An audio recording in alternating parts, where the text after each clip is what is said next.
Hello pharma student, कैसे हैं आप सब? बढ़िया मज़े में। चलिए, जैसा आपको पता है दोस्तों, हम लोग पढ़ रहे हैं diploma in pharmacy second year का सब्जेक्ट बायोकेमिस्ट्री। और बायोकेमिस्ट्री हमने चैप्टर नंबर 8 को स्टार्ट किया है और इसका हमने थर्ड पार्ट कंप्लीट कर लिया है। आज के लेक्चर में दोस्तों बात करेंगे इसके चौथे पार्ट के, यानी फोर्थ लेक्चर आज का लेक्चर होने वाला है।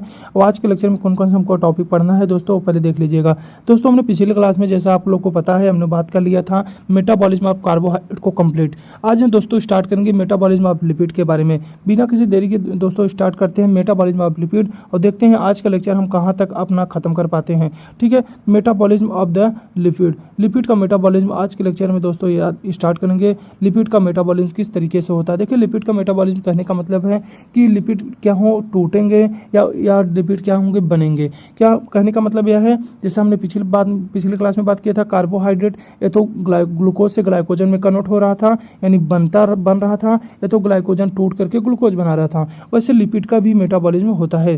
देखिए, इसमें जो पहला हमारा क्या है, लिपिड मेटाबॉलिज्म वो प्रक्रिया है जिसमें बॉडी के जो फैट्स होते हैं, फैट्स का मतलब होता है दोस्तों जैसे ट्राइग्लिसराइड या फास्फोलिपिड या कोलेस्ट्रॉल के मॉलिक्यूल। क्लियर, ये सब क्या होते हैं दोस्तों, फैट होते हैं। जिसमें बॉडी के जो फैट होते हैं दोस्तों, उस क्या हो जाते हैं, ब्रेकडाउन हो जाते हैं, टूट जाते हैं या उनका सिंथेसिस हो जाता है। यानी कहने का मतलब है तो ट्राइग्लिसराइड टूटेगा या तो बनेगा, फास्फोलिपिड ये तो टूटेगा या तो बनेगा, और कोलेस्ट्रॉल के मॉलिक्यूल ये तो टूटेंगे तो बनेंगे। क्लियर, इस प्रक्रिया को हम कहते हैं लिपिड का मेटाबॉलिज्म। लिपिड का मेटाबॉलिज्म वह प्रक्रिया है जिसमें बॉडी के जो फैट होते हैं ये तो टूट जाते हैं, तो क्या हो जाते हैं, अगेन बन जाते हैं। उसे हम कहते हैं लिपिड मेटाबॉलिज्म। इंपॉर्टेंट की बात करें, इसका इंपॉर्टेंस क्या होता है, देखिए एनर्जी प्रोडक्शन में ये बहुत अधिक मात्रा में दोस्तों एनर्जी देता है, यानी हाई एटीपी यील्ड देता है। साथ में सेल मेम्ब्रेन की मेंटेनेंस में, सेल मेम्ब्रेन हम सबको पता है फास्फोलिपिड का बना होता है, तो सेल मेम्ब्रेन के मेंटेनेंस में लिपिड का योगदान होता है। साथ में हार्मोन का सिंथेसिस, जैसे स्टेरॉइड हार्मोन्स होते हैं, स्टेरॉइड हार्मोन्स जैसे होते हैं वो क्या होते हैं, हार्मोन के सिंथेसिस क्या होता है, लिपिड से होते हैं। तो लिपिड के मेटाबॉलिज्म से हम क्या क्या देखे हैं, एनर्जी मिल रहा है, हमारी सेल मेम्ब्रेन मेंटेनेंस हो रही है, साथ में हमारी हार्मोन की सिंथेसिस हो रही है। क्लियर, पहला जो इसमें स्टेप होता है दोस्तों, पहला हम पढ़ेंगे लिपिड का टूटना, लिपिड टूटेगा कैसे, उसके बाद फिर हम पढ़ेंगे लिपिड बनेगा कैसे। क्लियर, तो पहला हमारा जो है लिपोलाइसिस। लिपो का मतलब होता है दोस्तों लिपिड, और लाइसिस का मतलब हमने ऑलरेडी बता दिया है, इसका मतलब होता है टूटना। लिपो का मतलब होता है फैट या लिपिड, और लाइसिस का मतलब होता है ब्रेकडाउन या टूटना। क्लियर, तो लिपोलाइसिस और प्रक्रिया है दोस्तों जिसमें स्टोर जो ट्राइग्लिसराइड होते हैं, स्टोर कहाँ होते हैं दोस्तों, हमारे एडिपोस टिश्यू में। हमारे एडिपोस टिश्यू में क्या होते हैं, स्टोर होते हैं। ये जो स्टोर ट्राइग्लिसराइड है ये ग्लिसरॉल तथा फ्री फैटी एसिड में टूट जाते हैं। किसमें टूट जाते हैं दोस्तों, ग्लिसरॉल में, जो कि क्या है, 3 कार्बन का एक कंपाउंड होता है। और क्या, free fatty acid. Free fatty acid क्या होता है दोस्तों, long chain of the carbohydrate, जो कार्बोहाइड्रेट की बहुत लंबी चेन होती हैं, इनमें क्या हो जाते हैं दोस्तों, टूट जाते हैं। पर्पज क्या होता है दोस्तों टूटने का, कि एनर्जी की सप्लाई हो जाए ड्यूरिंग फास्टिंग एक्सरसाइज स्ट्रेस। जब आप फास्ट कर रहे हैं यानी भूखे हैं, जब आप एक्सरसाइज कर रहे हैं, जब आप बहुत ज़्यादा स्ट्रेस हैं, तब एनर्जी की जो आप बॉडी में सप्लाई जो कम हो जाती है, उस टाइम पे हम क्या करेंगे, लिपोलाइसिस यानी लिपिड के ब्रेकडाउन से एनर्जी को प्रोवाइड करेंगे। Provide substrate for beta oxidation, beta oxidation के लिए सबस्ट्रेट का प्रोवाइड करने के लिए लिपोलाइसिस का जरूरत है। देखिए, बीटा ऑक्सीडेशन क्या होता है, अभी इसको हम पढ़ेंगे आने वाले लेक्चर में। बीटा ऑक्सीडेशन के माध्यम से दोस्तों सभी जो एनर्जी हैं वो बनते हैं। क्लियर, तो डायरेक्ट एनर्जी बहुत कम मिलता है, जो मेजर एनर्जी मिलता है दोस्तों बीटा ऑक्सीडेशन में ही जाने के बाद मिलता है। बीटा ऑक्सीडेशन से फिर वह चला जाएगा ईटीएस में, इलेक्ट्रॉन ट्रांसपोर्ट चैन में, और वहाँ से हमको भरपूर एनर्जी प्राप्त होता है। क्लियर, लोकेशन की बात करें दोस्तों, लिपोलाइसिस कहाँ होता है, तो हमारे जो एडिपोस टिश्यू है वहाँ पे क्या होता है, ये पाया जाता है, यानी यहाँ पे उनका ब्रेकडाउन होता है। इसमें क्या होता है दोस्तों, जो ग्लिसरॉल होते हैं और लिवर में ग्लाइकोलाइसिस करवा देते हैं, यानी ग्लूकोजिनेसिस में भाग लेते हैं। जो फैटी एसिड होते हैं माइटोकार्डिया में चले जाते हैं बीटा ऑक्सीडेशन के लिए। जो फैटी एसिड हैं कहाँ चले जाते हैं, माइटोकार्डिया में बीटा ऑक्सीडेशन के लिए चले जाते हैं। कुछ की एंजाइम की बात करें दोस्तों, जो इसमें एंजाइम काम करता है, पहला जो इसमें एंजाइम काम करता है दोस्तों, हार्मोन सेंसिटिव लाइपेज, जिसे हम HSL भी कहते हैं। यह करता क्या है, ट्राइग्लिसराइड जो हमारा फैट है इसको कन्वर्ट करा देगा ग्लिसरॉल तथा फैटी एसिड में। और जो एक्टिवेशन होता है इसमें क्या होता है, ग्लूकागॉन और साथ साथ में इपिनेफ्रिन हार्मोन्स इसमें काम करते हैं।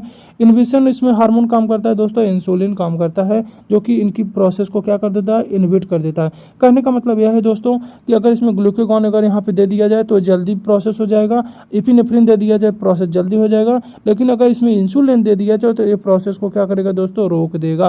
क्लियर। तो ट्राइग्लिसराइड से ग्लिसरॉल तथा फैटी एसिड को बनने से रोक देगा। तो कंट्रोल भी इसी तरीके से करेंगे ना, क्यों, क्योंकि कुछ बनने को एक्टिवेट करेगा तो कुछ रोकेगा। तो जो अगर ज़्यादा बन रहा है तो उसे रुकवा देंगे, और अगर कम है तो उसे क्या करेंगे, बढ़वा देंगे। क्लियर। इसी माध्यम से उसे हम लेवल को क्या कर सकेंगे, मेंटेन कर सकेंगे।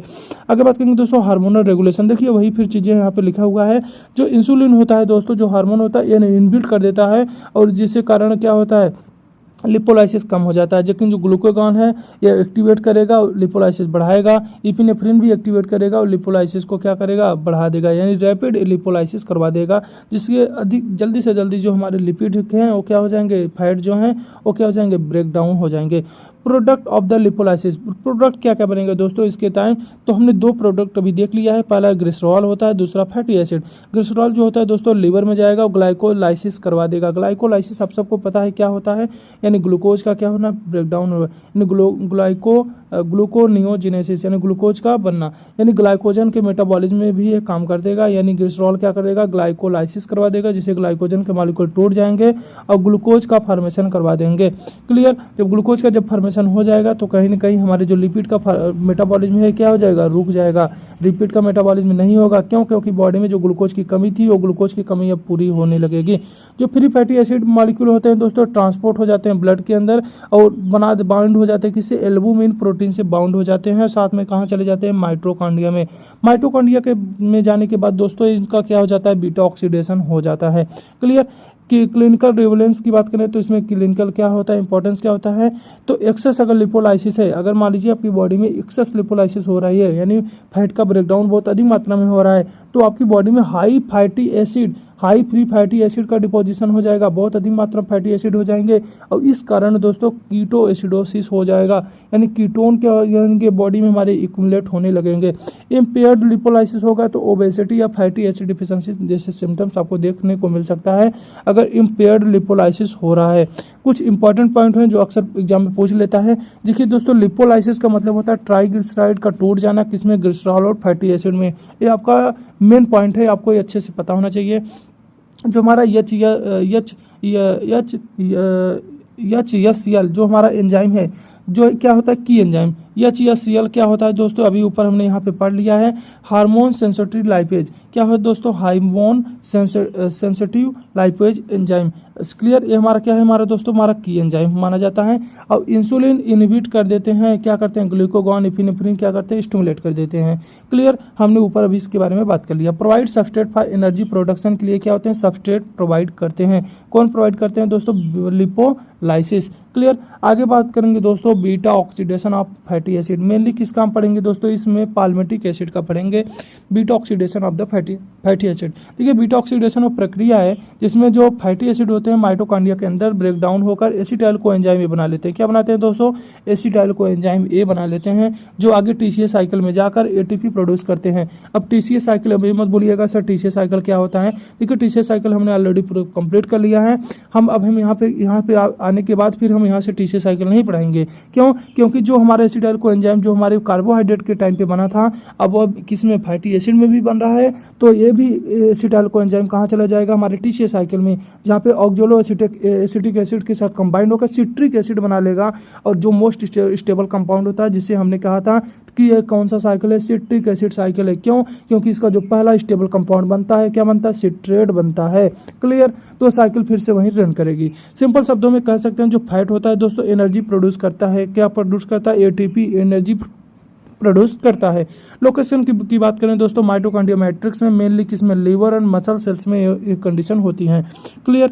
आगे बात करेंगे दोस्तों इसकी इंपॉर्टेंस के, तो कब होगा दोस्तों, जब फास्टिंग होगा, जब हम भूखे रहेंगे, लंबे समय तक भूखे हैं और हमारी बॉडी में एनर्जी की कमी हो रही है, मतलब भूखे हैं मतलब कार्बोहाइड्रेट नहीं खा रहे हैं, ग्लूकोज नहीं खा रहे हैं। जब ग्लूकोज नहीं खाएंगे जो हमारी बॉडी में लिपिड है उसका ब्रेकडाउन होना शुरू हो जाएगा। यानी कार्बोहाइड्रेट के कम होने पर बॉडी क्या होगी, फैट यूज करने लगेगी। क्लियर। आगे बात करेंगे कीटोन बॉडी का फॉर्मेशन हो जाएगा, acetyl co enzyme A provide करता है। जो कीटोन बॉडी जो फॉर्मेशन होता है उसके लिए क्या होता है, एसिटाइल को एंजाइम प्रोवाइड करता है। यानी कहने का मतलब है जो इसमें फैट के मेटाबॉलिज्म में दोस्तों कीटोन बॉडी का फॉर्मेशन अधिक होने लगता है। क्लियर। अगर बात करेंगे एक स्पेशल केस है किसका, हम पाल्मिटिक एसिड का देख रहे हैं। मेनली हम अभी बहुत सारे फैटी एसिड है, हम सबका नहीं काउंट करेंगे, हम किसी एक का देख ले रहे हैं। जैसे मोस्ट कॉमन क्या होता है, पाल्मिटिक एसिड। जो पाल्मिटिक एसिड होता है दोस्तों 16 कार्बन का फैटी एसिड होता है। कितने कार्बन का दोस्तों, 16 कार्बन का फैटी एसिड होता है। जो कि पाल्मिटिक एसिड में टोटल कितने एटीपी बनते हैं, अक्सर एग्जाम में पूछ लिया जाता है। तो आंसर होगा दोस्तों 106 एटीपी इसके नेट बनते हैं। क्लियर। कितने बनते हैं दोस्तों, 106। अब इसके आगे हम क्या देखेंगे दोस्तों, फैटी एसिड माइटोकॉन्ड्रिया में कैसे इंटर करता है, क्या देखेंगे, फैटी एसिड माइटोकॉन्ड्रिया में कैसे इंटर करता है। और इसके लिए हम देखेंगे दोस्तों कार्निटीन शटल, एक शटल है, एक प्रोसेस है। इसके माध्यम से जो फैटी एसिड है माइटोकॉन्ड्रिया में इंटर करता है। साथ में दोस्तों अगला पढ़ेंगे बीटा ऑक्सीडेशन के 4 मेन स्टेप को, और एटीपी कैलकुलेट करेंगे किसके, पाल्मिटिक एसिड के। जो हमने 106 यहाँ बताए हैं, हम इसको कैलकुलेट करके आपको दिखाएंगे कि दोस्तों देखिए एक पाल्मिटिक एसिड से जो कि 16 कार्बन का है, इससे 106 एटीपी बनते हैं। क्लियर। कोई दिक्कत नहीं होना चाहिए, हम एक एक करके इन सब टॉपिक को कवर करते हैं। देखिए जो कार्निटीन शटल होता है क्या कहता है, जो long chain of fatty acid होते हैं, जैसे पाल्मिटिक एसिड जिसमें हमने भी बात किया कि 16 कार्बन होता है, सीधे माइटोकॉन्ड्रिया में इंटर नहीं कर सकता है। इसे अंदर ले जाने के लिए ट्रांसपोर्ट सिस्टम की जरूरत पड़ती है, जिसे हम कार्निटीन शटल कह रहे हैं। क्लियर। यानी जो लॉन्ग चेन ऑफ कार्बोहाइड्रेट के जो यानी फैटी एसिड हैं, जैसे पाल्मिटिक एसिड, जो कि माइटोकॉन्ड्रिया में सीधा इंटर नहीं कर सकता है, और इसे अंदर ले जाने के लिए, इसे ट्रांसपोर्ट करने के लिए हम एक मैकेनिज्म का इस्तेमाल करते हैं जिसे हम कार्निटीन शटल कहते हैं। क्लियर। आखिर ये जरूरी क्यों है, हम कह रहे हैं कि हम उसको अंदर क्यों ले जाना चाहते हैं। देखिए जो बीटा ऑक्सीडेशन और माइटोकॉन्ड्रिया के मैट्रिक्स में होती है, लेकिन फैटी एसिड पहले क्या होते हैं, साइटोप्लाज्म में एक्टिवेट रहते हैं। कहने का मतलब है कि हमको कहाँ ले जाना है, माइटोकॉन्ड्रिया के मैट्रिक्स में, लेकिन जो फैटी एसिड है कहाँ रहता है, साइटोप्लाज्म में। तो हमको साइटोप्लाज्म से माइटोकॉन्ड्रिया के मैट्रिक्स में ले जाना होगा। और inner mitochondrial membrane fatty acid के लिए क्या होता है, इम्पेरेबल होता है, मतलब वो अपने अंदर आने से रोकता है। इसलिए हमको क्या यूज करना पड़ता है, एक ट्रांसपोर्ट सिस्टम यूज करना पड़ता है, जिसका नाम हमने क्या रखा है, कार्निटीन शटल। क्लियर। इसलिए कार्निटीन की मदद ली जाती है। आगे बात करेंगे दोस्तों इसके स्टेप ऑफ कार्निटीन शटल के। जो कार्निटीन शटल का स्टेप क्या होता है, सबसे पहले क्या करेगा दोस्तों, activation of the fatty acid. सबसे पहले साइटोप्लाज्म में जो हमारा फैटी एसिड है उसे एक्टिवेट कर देगा। यानी फैटी एसिड को एसिटल जो उसके कोएंजाइम होते हैं उसके साथ मिल करके फैटी एसाइल कोएंजाइम ए बना लेगा। इसमें जो दोस्तों एंजाइम काम करता है, एसाइल कोएंजाइम सिंथेटेज काम करता है, इसमें एटीपी यूज होती है। ध्यान दीजिएगा, इस स्टेप में दोस्तों एटीपी यूज हो रही है, न कि एटीपी का फॉर्मेशन हो रहा है।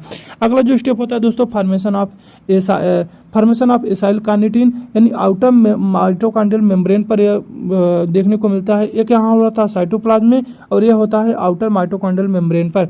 इसमें दोस्तों जो फैटी एसिड कोएंजाइम ए जो बना हुआ है, ये जो फैटी एसिड कोएंजाइम ए बना हुआ है, ये कार्निटीन से मिलकर के एसाइल कार्निटीन बना लेता है। क्या बना लेता है, एसाइल कार्निटीन, जिसमें एंजाइम काम करता है दोस्तों CPTI यानी CTP फर्स्ट। यानी कहने का मतलब है कार्निटीन पाल्मिट्राइल ट्रांसफरेज फर्स्ट काम करता है। यह रेट लिमिटिंग स्टेप होता है। इसमें मेलोनाइल कोएंजाइम ए इसे इनहिबिट करता है। यानी कहने का मतलब है यह क्या है, रेट लिमिटिंग। यानी कहने का मतलब है यह पूरी तरह से नहीं बन पाएगा। अगर मेलोनाइल कोएंजाइम ए अगर प्रेजेंट रहेगा तो इसे क्या कर देगा, स्टेप को इनहिबिट कर देगा, यानी इस स्टेप को रोक देगा। इसलिए जो मेलोनाइल कोएंजाइम ए है इसको यहाँ से दूर रखना पड़ेगा। यानी ये एंजाइम अगर उपस्थित रहेगा तो इस एंजाइम के कारण हमारी जो स्टेप है फॉर्मेशन ऑफ एसाइल कार्निटीन, ये क्या हो जाएगा, रुक जाएगा। क्लियर। आगे अब क्या करेंगे दोस्तों, इस एसाइल कार्निटीन बन गया है तो उसे ट्रांसपोर्ट कर देंगे इनसाइड, यानी माइटोकॉन्ड्रियल की जो आउटर मेम्ब्रेन पर बना था, अब इसे क्या करेंगे, अंदर साइड ले लेंगे। यानी acyl carnitine inner membrane cross करता है और ट्रांसलोकेज प्रोटीन में मदद करता है। यानी कहने का मतलब है प्रोटीन बनाने में मदद कर रहा है। रीजनरेशन ऑफ एसाइल कोएंजाइम ये जो होगा मैट्रिक्स में हो जाएगा। यानी कहने का मतलब फिर से हमारा जो एसिटाइल कोएंजाइम था अब फिर से रीजनरेट होगा। ऊपर से हमने अभी क्या दिखा, एसिटाइल कोएंजाइम को किसी दूसरे के साथ कंबाइन करके क्या बना लिया था, एसाइल कार्निटीन, जो कि अब क्या होगा, वापस से रीजनरेट होगा मैट्रिक्स के अंदर, और एसाइल कार्निटीन वापस से फैटी एसिड को एसाइल कोएंजाइम ए में कन्वर्ट हो जाएगा, जिसमें एंजाइम करते हैं CPT सेकेंड, और कार्निटीन वापस साइटोप्लाज्म में चला जाता है। अब जो कार्निटिन वापस से साइटोप्लाज्म में गया है वो दूसरे किसी एसिटाइल कोएंजाइम को लेगा और बाहर से ले जाने के बाद फिर अंदर ले जाने के बाद छोड़ देगा, यानी साइटोप्लाज्म से लेकर के मैट्रिक्स में पहुंचाएगा, फिर उसके बाद यहाँ से खुद को छोड़ करके फिर वो कार्निटिन बाहर चला जाएगा, कार्निटिन फिर बाहर जाएगा, फिर दूसरे किसी एसिटाइल कोएंजाइम को पकड़ेगा, फिर उससे अंदर, यानी ये प्रोसेस लगातार चलती रहती है जब तक सभी जो हमारे फ्री फैटी एसिड हैं जब तक सभी को कन्वर्ट ना कर दिया जाए कि यहाँ पे माइटोकॉन्ड्रिया के मैट्रिक्स में जब तक ना पहुँचा दिया जाए। क्लियर। क्लिनिकल इंपॉर्टेंस की बात करेंगे तो कार्निटिन डिफिशिएंसी से मसल्स वीकनेस हो सकती हैं, सीपीटी फर्स्ट डिफिशिएंसी से हाइपोग्लाइसेमिया देखने को मिल सकता है, फैटी एसिड के ऑक्सीडेशन डिफेक्ट से इमरजेंसी इफिशिएंसी यानी एनर्जी इफिशिएंसी हो सकती है। क्लियर। इसकी कमी से एनर्जी की कमी हो सकती है। अगला जो हमारा है बीटा ऑक्सीडेशन पढ़ेंगे दोस्तों नेक्स्ट लेक्चर में, नहीं तो आपका लेक्चर लंबा हो जाएगा। तब तक के लिए आप इतना पढ़ते रहिए और अभी तक अगर आपने चैनल को सब्सक्राइब नहीं किया है तो चैनल को सब्सक्राइब करिएगा, अपने फार्मा दोस्तों के साथ जरूर शेयर करिएगा। ठीक है, तब तक के लिए पढ़ते रहिए। Bye bye.